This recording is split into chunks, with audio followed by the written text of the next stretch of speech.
Hello students, तो welcome to Kaushal IAS.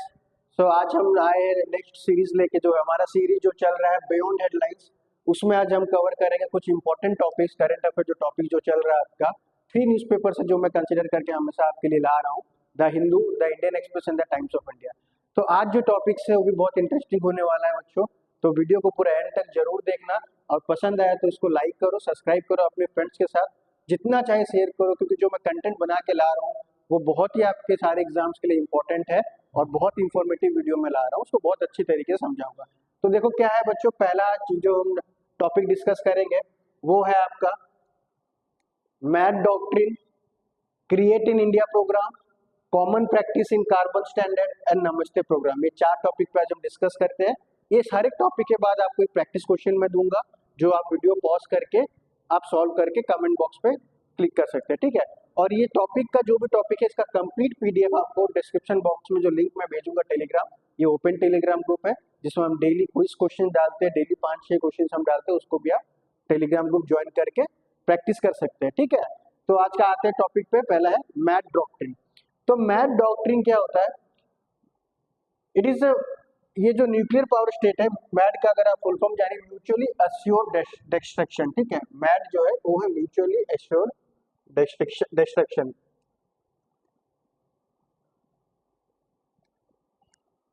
ठीक है, म्यूचुअली अश्योर्ड डिस्ट्रक्शन, ठीक है। इसको थोड़ा सा मैं ब्रीफ में करूंगा, क्या होता है देखिए।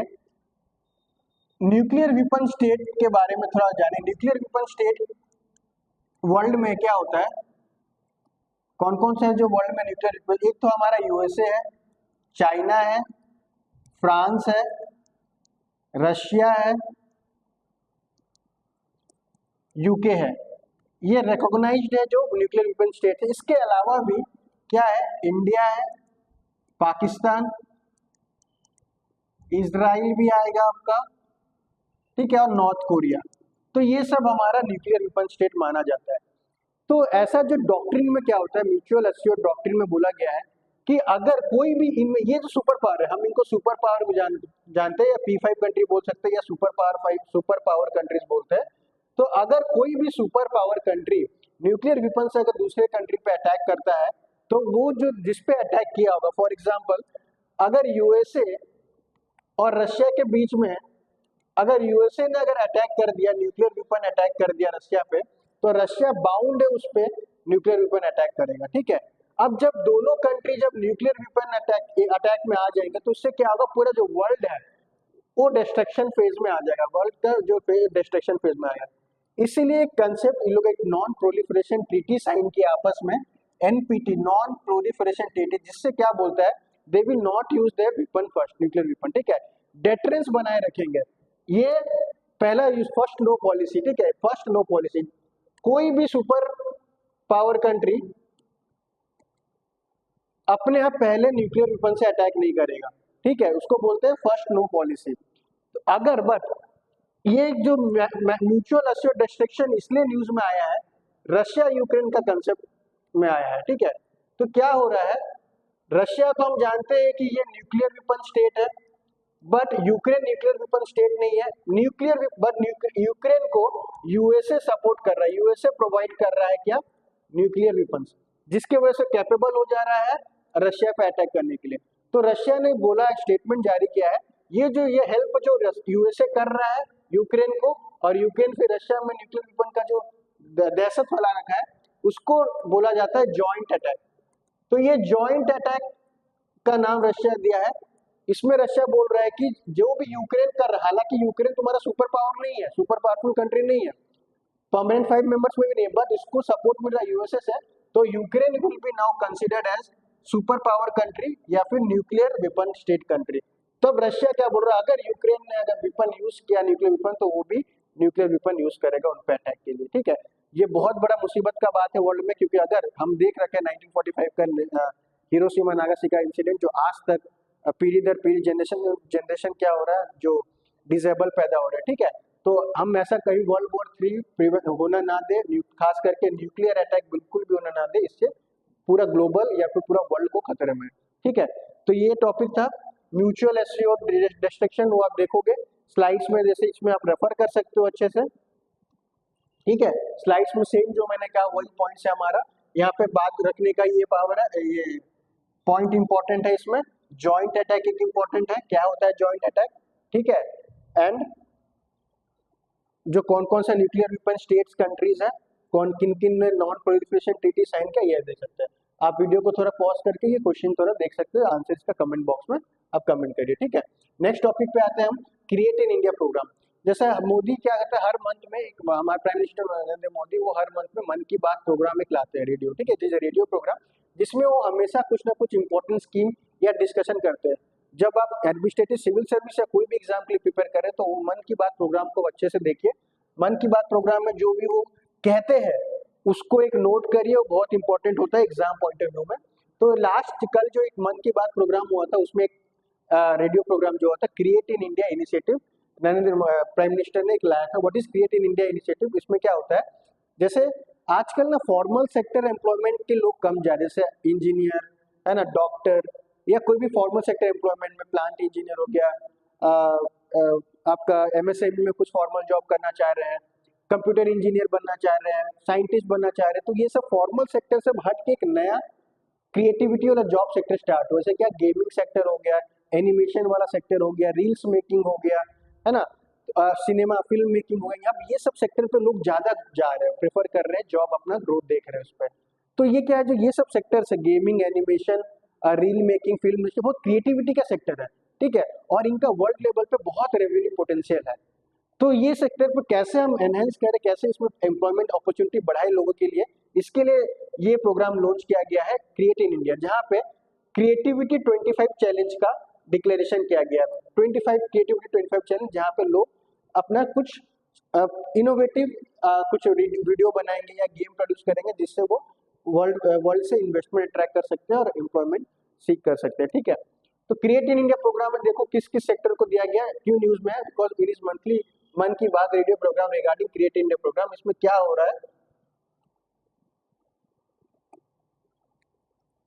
ठीक है, किस किस सेक्टर पे फोकस किया गया है, देखो, including gaming, animation, reel and film making were emerging, ठीक है, ये 4 सेक्टर पे हमारा फोकस किया गया है क्रिएट इन इंडिया प्रोग्राम, ठीक है।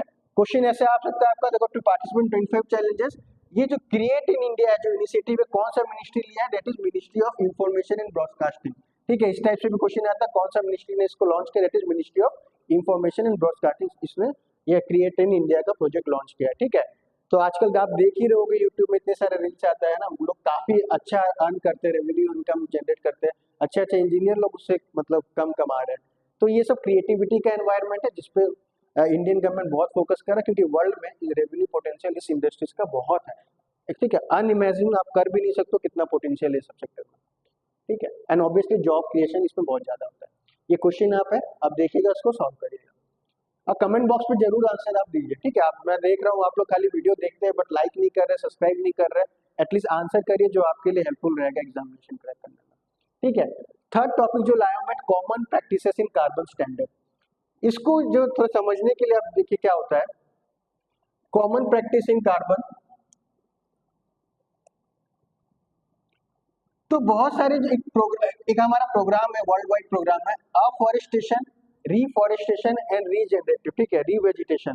ये प्रोग्राम में क्या होता है, हमें जो लोगों को जो फार्मिंग सेक्टर, एग्रीकल्चर सेक्टर में उनको कार्बन फाइनेंस मिलता है, या फिर कुछ कार्बन फाइनेंस बोल सकते हो, मॉनेटरी हेल्प मिलता है जो भी एग्रीकल्चर सेक्टर में है, ठीक है। तो मेनली क्या हो रहा है, जो बड़े बड़े कंट्रीज है, यूरोपियन कंट्रीज में, उनका जो एग्रीकल्चर लैंड है, एग्रीकल्चर एरिया वो बहुत ज्यादा होता है, लंबा होता है, ठीक है। तो ये जो कॉमन प्रैक्टिस में क्या बोल रहा है कि जो लैटिन अमेरिका हो गया, यूरोपियन कंट्रीज में हो गया, इसमें बहुत स्पेस है एग्रीकल्चर लैंड में, तो वो लोग एग्रो फॉरेस्ट्री करते हैं, ठीक है, एग्रो फॉरेस्ट्री। वहां पे एग्रो फॉरेस्ट्री क्या होता है, फॉरेस्ट एग्रीकल्चर के साथ साथ ट्रीज उगाना, फॉरेस्ट्री प्लांटेशन करना। तो जो भी वहां पे एग्रो फॉरेस्ट्री करता है अपने एग्रीकल्चर लैंड में, वहां पे उनको फाइनेंस या क्रेडिट मिल जाता है, पैसा मिल जाता है उनको, ठीक है। तो वो पैसे से वो लोग एग्रीकल्चर और भी इंप्रूव कर सकते हैं। बट इंडिया में क्यों न्यूज में, इंडिया में क्या होता है ना, चैलेंज इंडिया में जो हमारा एग्रीकल्चर सेक्टर है ना, वो फ्रेगमेंटेड है। इंडिया में हम सब छोटे छोटे स्मॉल फ्रेगमेंटेड लैंड में एग्रीकल्चर करते हैं, ठीक है। अगर इंडिया में छोटे छोटे में क्या होता है, यहाँ पे एग्री फॉरेस्ट्री करने का उतना स्पेस नहीं है। अगर एग्री फॉरेस्ट्री नहीं कर पा रहे क्योंकि इतना छोटे छोटे ट्रैक ऑफ लैंड है, एग्रीकल्चर क्रॉप ही नहीं प्रोडक्ट्स कर पाएंगे तो एग्री फॉरेस्ट्री कहाँ पे करेंगे, ठीक है। क्योंकि एग्री फॉरेस्ट्री मतलब क्या बोला था मैंने, एग्रीकल्चर कम आपका फॉरेस्ट्री। तो इस वजह से इंडिया में वो जो पैसा आना होता था, जो कार्बन क्रेडिट या फिर कार्बन फाइनेंस, वो नहीं मिल पा रहा है इंडियन को, फार्मर्स को, ठीक है, जिसके वजह से वो अच्छे सीड्स नहीं ले पाएंगे, जिसके वजह से वो अच्छे इरिगेशन पे खर्च नहीं कर पाएंगे। तो ये दिक्कत आ रहा है इंडिया में। तो जब भी आपको क्वेश्चन रहता है यूपीएससी में कि कॉमन प्रैक्टिस क्या है, तो it is related to what, it is related to carbon finance, ठीक है। इंडिया इसमें बहुत पीछे चल रहा है क्योंकि इंडिया का जो एग्रीकल्चर जो सिस्टम है हमारा बहुत फ्रैगमेंटेड, छोटे छोटे लैंड में होता है, ठीक है। तो इस पे क्वेश्चन आप देखिए, इस बार ये बहुत इंपॉर्टेंट है, इस पे आप एक्सपेक्ट कर सकते हैं, इस बार क्वेश्चन आ सकता है, what is common practice in carbon standard, ठीक है। तो ये जैसे मैंने कहा अफॉरेस्टेशन, रिफॉरेस्टेशन एंड